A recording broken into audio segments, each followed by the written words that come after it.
HEMA, Historical European Martial Arts. It's the reconstruction and study and play with historical martial arts. There are so many different styles of HEMA because there are so many different weapons historically.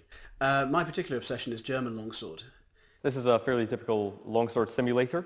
The blade is divided into two important parts, the strong and the weak. You have a hilt, a crossguard, and a pommel. The quillen performs the important duty of protecting our hands should our opponent's sword slide down our strong. And if that should happen, it allows us to trap our opponent's sword by twisting into it. Both the quillen and the pommel can be used to attack as well, either by hitting somebody with the pommel or with the quillens themselves. The material in our classes is primarily drawn from German fighting manuals written in the 14th and 15th centuries. They're all German because there was this thing that they wrote stuff down. We haven't got any British manuscripts. There aren't really any French ones. There's German and Italian. We also examine some Italian manuals, but these sources and the types of techniques they emphasize are distinct enough that we teach these as two separate systems using similar weaponry. The main family of the German texts that we study are based on a poem by a master Lichtenauer who wrote sometime in the 14th century. And the poem is preserved in later manuscripts. And that is full of Yoda-like statements. If above he goes, you must embarrass him below, things like that. And then the manuals themselves tend to be commentaries on that. So we have all these old manuals and we look at them and we work out how to fight. By examining those and testing out various interpretations, we can attempt to reconstruct how these were used in the 14th and 15th centuries. If my opponent and I have cut at one another and put our swords in the way because we don't want to die, it's very likely that we will end up in a position that looks something like this. Swords crossed, neither of us able to gain advantage from this specific position. Here I would employ one of the key strategies that are described in the fight manuals by getting the strong of my blade onto the weak of his. I achieve this by raising my hands and thrusting. My opponent and I are both contesting the center here, the space between us with our swords. Here, neither point is on line.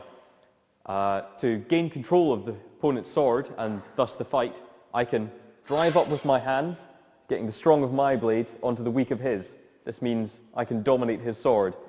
I push his sword off line, I keep mine on line, and stab him while covering myself with my blade. This keeps me safe and kills him. Battle reenactment and HEMA are different. When people find out I do big swords, they go, oh, you're those people on the meadows or wherever. We're not. There are several differences.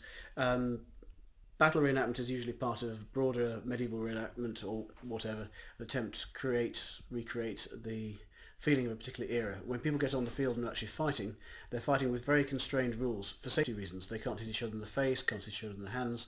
The fighting isn't the main focus. They have fun doing it. But except for particular armoured tournaments, it's not done particularly seriously, though they must take it seriously in their own way. The other thing is that historical reenactment people dress up. They do their best to look the part, which is great. But again, it doesn't protect the main target areas that we, as HEMA people, would want to whack, especially the face and the arms and the hands. So if you came to our cell and watched us, you would find people in lots of heavy-duty modern protection whacking each other. Go to a reenactment, you'll see people in lovely armour and flowing doublets and whatever, whacking each other with considerably more care and less martial arts authenticity. Battle of the Nations, which is a different flavour entirely, it has less emphasis on historicity. They wear plate armour and they beat the hell out of each other with blunt swords and axes and God knows what else. Look at it on YouTube, it's great fun. It's probably what certain sorts of tournaments used to look like, but it's not really historical European martial arts. If you saw people doing HEMA styles fighting each other in plate armour, they would be trying to wedge the points of their swords to the gaps in the armour. It's not very pretty. So that would be the difference. Sports fencing came out of, well, fencing that people did, but it's sportified, it has particular sorts of rules, and it's not really trying to simulate actual combat. it's become a sport, and a very good sport, but it's different from what we do. The experience is different as well. There's more emphasis on competitions in sports fencing than there is in HEMA, though HEMA does have competitions.